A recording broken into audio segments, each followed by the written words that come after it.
สวัสดีพี่น้องสวัสดีวันนี้กับมาเอากระปุ่นเนื้อนกพี่น้องรวมมัดอาชีสอบแล้วผากไป2 บ่อนพี่น้องผากแม่ตาจีดแล้วก็ไปลงปักเซ่กระปุ่นนั่นนะกระปุ่นแห้งคือได้ยินว่าในนี้พี่น้องโอ้น้อยกับบสบายพี่น้องไปได้กับไปผากมาผากเครื่องเอาเครื่องไปผากพี่น้อง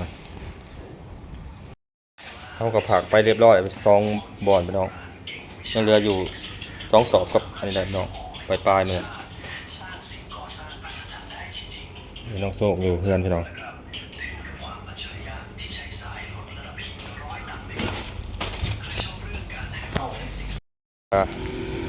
เสียเมื่อพี่น้องวันนี้ไปส่ง2 บ่อนอนุชิตกับอันนะลุงอรุณพี่น้องแอมเท่าจี้แล้วก็ผากไปทางปากเซ่ที่เหลือก็จะให้ไปต่อกับโมโหพี่น้องส่งไปต่อ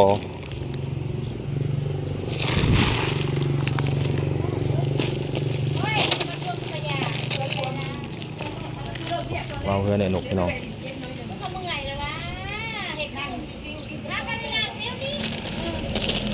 อากาศก็ร้อนก็เดือดจะถามเบิ่งกระทามว่าเป่าหยังกระปุ้นแห้งขอบคุณแห้งจะกินบ่จำมาด้วยค่ะมีผู้ใหญ่ใจดีเพิ่นซื้อให้เพราะมันยานโรคขอยานคือ บ่อยากบ่เฮ็ดกระปุ้นได้กระปุ้นน้ำปลาได้บ่กินบ่อะไรแม่ครับกินน้ำนะเครื่องเข้ากันมาเรียบร้อยพี่น้อง2 ถุงกับอันนั้นบ่2 สอบกับอันน่ะกับครึ่งหนึงบ่วัดบ่2 ถุงกับครึ่งหนึงบ่ถุงนึงตัวเรามาเอาอาจารย์ว่าถุงตัวมีเครื่องสอบกับแม่ไหนถุงหนึ่งเนาะ3 กิโลเนาะข้าผักกับตึกๆนึงข้าผักใหญ่โจกใหญ่อันนี้คัก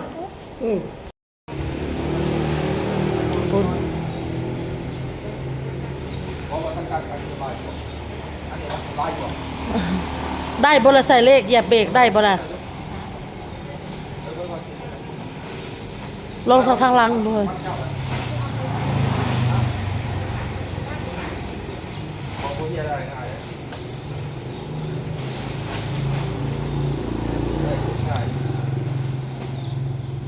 ขอบใจเด้อฮักกะเลิกซ้อนมานี่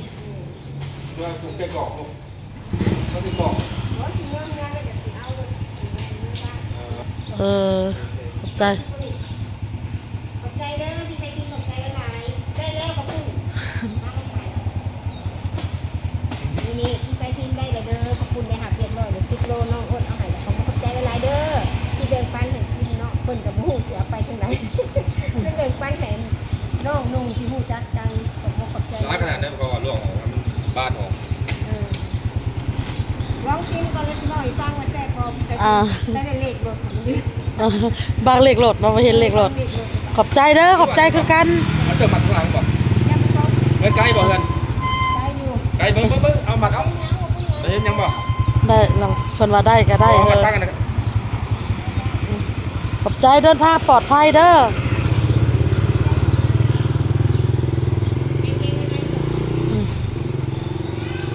มาแล้วเพิ่นมาเอาพี่น้องเอ้ยอาจารย์สบาเพิ่นก็เป็นคนหนึ่งที่หูจักกับพี่สายพินนะพี่น้องพี่สายพินก็เลยแบ่งปันกันกินนะพี่น้องกับเพิ่นอุดหนุนนั่นแหละเพิ่นอยากอุดหนุนอยากซัพพอร์ตพี่น้องเอ้ยแล้วก็ฝากไปให้แม่จีดนำกระสอบหนึ่งคือของเอื้อยเพิ่นนี่แหละเนาะพี่น้องเนาะแล้วก็มี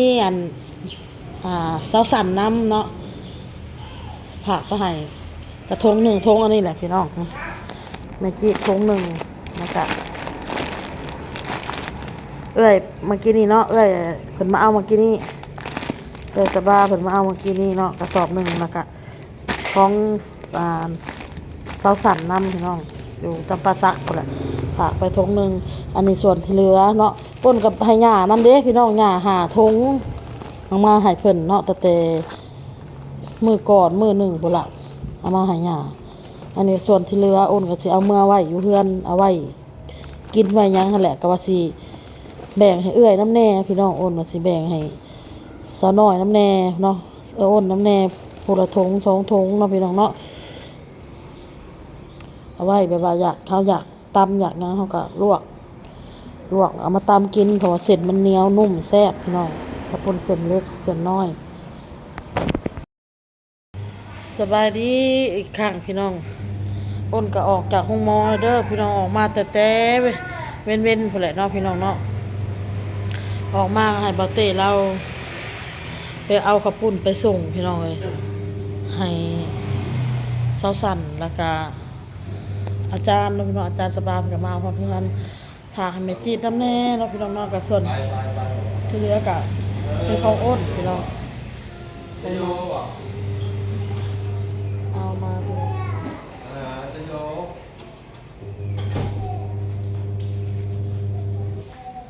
อาโยเพิ่นมาแต่เวียกอากาศร้อนเอ้าพี่น้องว่าจะให้บ่าวเต้พาไปนั่งแคมป์ของเย็นๆนะพี่น้องเนาะแล้วก็มาอาบน้ำกินยาแล้วก็นอนพี่น้องเลยออกแล้วพี่น้องแพทย์หมอเพิ่นก็ถามอ้นตอนเช้าเพิ่นเลยว่าจะออกเมื่อแล้วบ่ว่าอย่าออกแล้วเพราะว่าข่อยก็มีลูกน้อยอ้นว่าเนาะพี่น้องเนาะป้าเฮือนป้าซานเฮือนซานก็อยู่ซิโน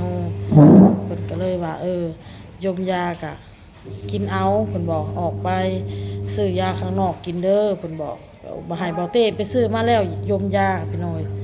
มีแต่กินมันหมดแล้วก็ซื้อตัวใดมันหมดแล้วก็ซื้อพี่น้องได้กินยาตลอดแล้วอ้นนะพี่น้องจนกินจนฮอดครบเดือนหนึ่งจะไปกวดอีกแล้วพี่น้องไปกวดคืนหลังจากไปกวดคืนแล้วแพทย์หมอเพิ่นสิว่าใดๆเนาะพี่น้องก็ยังบ่ฮู้ สวัสดีพี่น้องสวัสดี ทุก ตัวคัดตัวคัดเด้อ กินไปเรื่อยๆพี่น้องเอ้ยกินจนฮอดกำหนดเดือนหนึ่งพุ่นล่ะจึงกลับเข้ามากวดอีกพี่น้อง ปรับเปลี่ยนแลกการกินเปลี่ยนเวลาเลย บ่จำเป็นต้องฮอดเดือนเนาะเพิ่นว่ายังอีกประมาณ 2-3 มื้อจังสิฮอดเดือนเลยกลับเข้ามาอีกเนาะแพทย์หมอเพิ่นว่า ไปแล้วตามผมบอกแล้ว เอาตามหมอบอกพี่น้องเลยเพราะว่าอยู่บ้านอ้นน่ะก็มีคนหนึ่งที่เป็นโรคหัวใจเนาะพี่น้องเนาะต่างแต่ว่าคนละโรคกับข่อยพี่น้องเอ้ยข่อยปัดโรคหัวใจประสาทพี่น้องเอ้ยโรคที่ข่อยเป็นนี่มันเกิดจากความเครียดสะสมหมอเพิ่นว่าเจ้าคิดร้ายเจ้าคิดร้ายเจ้าเครียดเห็นอันนั้นเจ้าก็เครียดแบบมันหรือว่าเห็นรถต่ำกันบ่นู่นนี่นั่นมันเจ้าแบบว่าจิตใจมันถึกกระทบกระแทกหลายเพิ่นว่าค่ะ หนึ่ง มันก็เลยเกิดเป็นโรคหัวใจประสาทต้องเพิ่นเว้าพี่น้องเอ้ย เรื่องเราจะเบิ่งโทรศัพท์แบบของบอกเม่นนี่สำคัญเลยปล่อยควานเพิ่นนั่นยาเพิ่นผู้ใดบ่เข้า แล้ว ใจ มัน กัน เครียดสะสมแหละก็เลยเป็นโรคแบบนี้แพทย์หมอเพิ่นว่า เพราะว่าเขาสังเกตเบิ่งเจ้าอย่างนี้เจ้าเขาบ่เป็นโรคหัวใจก็ต้องเป็นแต่อายุยังน้อย แต่ว่าเจ้ามัน30กว่าแล้วมันต้องเป็นนักโลดแหละก็มียากินประจำอันนี้เจ้าก็เป็น ก็กินยาประจำน่ะหมอให้กินประจำ เข้าใจความหมายของข่อยนี่เพราะว่าเขาเป็นหัวใจแบบนักๆมันต้องแบบเป็นโดยกำเนิดอายุ13 14ก็เริ่มเป็นเลยนะมันรู้สึกแต่ว่ามันเกิดจากความเครียดของเราแหละความเครียดเลยก็ความเฮากับห่างกายของเฮากินแบบต้องลดผ่อนลงทางแพทย์เต้ๆเนาะพี่น้องก็ให้ว่างไปหน่อยอันโตแบบคอมเมนต์ผมยังก็ตัดผ่านบ่ต้องเบิ่งทิมมานะผู้บ่เข้าใจกันตั้งใจใหม่อยู่กับคำบ่อยเบิ่งรูปมึงตัวกันตั้งใจปรับเปลี่ยนตัวเองก็แล้วซอยกันนั่นแหละนี่เป็นมานี่เนี่ยมันก็หลายอย่าง บ่เต้ก็บ่อยากให้เข้าไปเบิ่งคอมเมนต์นะพี่น้องเนาะแต่ก็อ้นก็ขอบใจ FC เมิดสุผู้ทุกคนพี่น้องเอ้ยก็สิมีแหละบางคนก็อยากให้เฮาตายก็มีนะพี่น้องซ้ำเติมเฮาก็มีอ้นคิดว่านะเพออ้นบ่ได้เข้าไปเบิ่งเนาะพี่น้องเนาะ แต่ข่อยก็ เพราะว่าบ่อยากให้มันกำเริบบ่อยากให้มันเป็นอีกหั้นนะหนึ่งพี่น้องเอ้ยเรื่องตายนี่ไผก็ตายคือกันหมดบ่มีไผอยู่ฮอด100 ปีเนาะพี่น้องเนาะแต่ข่อยยังมีภาระลูกข่อยยังน้อย2มานี่ข่อยอยากใช้หนี้ใช้สินให้มันวิต10สิเป็น20สิเป็นข่อยบ่อยากให้เจ้าหนี้เจ้าหยังมันเป็นหยังกาบาปติดใจเฮาติดเฮาไปจนมื้อเฮาตายไปสินะ ที่ก็ซอยเรือกันซะบ่เว้ากับตกทางกันซะปล่อยว่างอีต้นลูกพี่น้องก็ยังน้อยยังคิดขึ้นใส่ซะเพิ่นยังมีลูกน้อยซะว่าซะผู้ที่บ่เข้าใจกัน แมนยูดอก FC เว้าว่าก็ ก็ให้ระมัดระวังแน่การอยู่การกินเพิ่นเป็นห่วงอันนี้ก็แม่นขอบมุกขอบใจ ตัวตักเตือนตัว คัด นี้ สิว่าเพิ่นตักเตือนกับแม่ความเพิ่นเนาะพี่น้องเนาะบัดนี้อยู่ในห้องหมอ คนจ่อยหมดในห้องอ้วนกว่าหมู่แม่นข่อยเป็นคนอ้วนคนเดียวกายในโรงพยาบาลมันก็จ่อยหมดเขาก็เจ็บก็เป็นก็โซคือกันเนาะพี่น้องเนาะมันบ่มีไผอยากให้เกิดดอกการเจ็บการเป็นการแบบนี้นะพี่น้องเอ้ยในเมื่อเฮาฮู้แล้วเนาะสิ่งที่ FC เพิ่นเว้ามาน่ะก็ขอบคุณขอบใจเนาะที่เป็นห่วงก็สิมีหั่นแหละ FC เป็นห่วงเฮาอีหลีอะเนาะแล้วก็ FC ที่แบบว่าประสบประสร้างเฮาก็มีเนาะพี่น้องเนาะแบบตอกหย่อเฮาว่าสินะก็มีเนาะพี่น้องเนาะแต่ว่า ปล่อยว่าง ข่อยบ่ได้เข้าไปเบิ่งคอมเมนต์ช่วงนี้พี่น้องข่อยบ่อยากเครียดเนาะพี่น้องเนาะข่อยหากะลุกมาแต่ออกจากโรงพยาบาลมา แต่ข่อยยังรู้สึกข่อยนี่ยังเมื่อยอยู่ข่อยบ่อยากให้ไปอ่านและไปเห็นคอมเมนต์ที่มันบั่นทอตัวเองเนาะพี่น้องเนาะแต่ก็ขอบคุณเพิ่นขอบใจเพิ่นเนาะอย่างน้อยก็ถือว่าให้เพิ่นเข้ามาให้กำลังใจเฮาซะถือว่าเพิ่นมาให้กำลังใจเฮาถือว่าเพิ่น ให้เฮามีรายได้ในตรงนั้นเนาะพี่น้องเนาะอันนี้ขอบมุกขอบใจขอบพระคุณเพิ่นหลายๆพี่น้องข่อยก็ออกมาแล้วแต่ข่อยคิดว่ามื้ออื่นนี่ข่อยสิเมื่อพี่น้องข่อยสิออกมื้ออื่นนี่ข่อยสิไปรับเอาน้องบอลแต่ว่าบ่เต้นี่ข่อยให้เราไปเวียกคนเราขาดเวียกหลายมื้อแล้ว ขอจะว่าซะขอซิมเมอร์ส่งก่อนผมมาส่งแล้วก็จะเอาเองของมันตัวนี้เนาะเจ้าบริแข้งแห้งสิครับรถครับยังขี่รถซ้ายเมื่อไหร่ก็ใช้เมื่อนะสิ